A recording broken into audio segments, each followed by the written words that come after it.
خرافات و جهالت تا کجا میتوانند مردم را مثلا که جوانان یا که گروهی را به همون افراطگرایی یا که تندگرایی برده رسانند؟ خرافات و جهالت این یک فرض کردیم یک تحریک دهنده های اکستریمیسم است. ما مثلا در بعضی موارد پورتریت یک افراطگرا رو همین گونه جلوه‌گر میکنیم که یک خرافاتی است، یک جهالت پیشه است، فرض کردیم یک بی‌سواد است. اینطور نیست، شوربختانه اینطور نیست. هستن افراطگرایی که خیلی سواد کافی دارن، خیلی تحلیل های عمیق دارن، ولی خرافاتی است.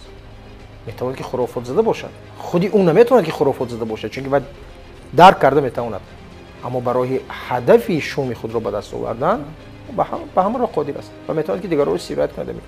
خرافات زده ها رو میتواند که تومه خود و سایت خود قرار دهد. برای چی؟ به خاطر اونایی که در اینجا مشکلی است. روحانیان ارجمند ما باید که سوادی خیلی بلندی دینی و دینشناسی باید داشته باشد. در دنیای امروزه روحانیت باید که مقتدر باشد از نقطه نظر سواد، که پیشنهاد کرده تواند به سوال مردم پاسخی مکمل وابسته به عبادات، وابسته به جهانبینی، وابسته به سایر عقیده ها، پاسخی مکملی قانع کننده او باید داشته باشد. اگر نداشته باشم هیچ نباشد در پای پژوهش و تکمیلی دانشش شود. انسان فقط یک جسم و تن و معده نیست.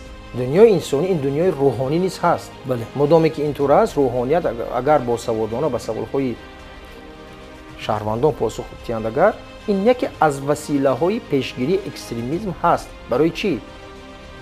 برای چی؟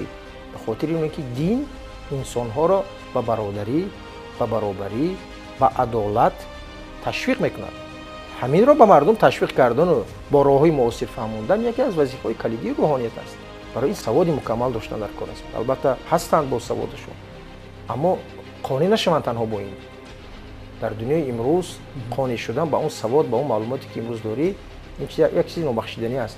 باید همه وقت تکمیل اختصاصی گذارند، همه وقت تیارکنی نوین گذارند، همه وقت دیدگاه مدرنی داشته باشند، همه وقت دیدگاه ملت محوری داشته باشند، انسان محوری داشته باشند. یکی از جنبه‌های از بین بردن خرافات و جهالت کلیدش در دست روحانیت است که با سواد خود همون زهر اکستریمیسم پر زهرش هیچ نباشد جستجو کنند، هیچ نباشد جستجو کنند و غایه را به طریق غایه، چگونه که در مقدمه گفتیم، غایه را به طریق غایه باید که بی‌ضرر کنند.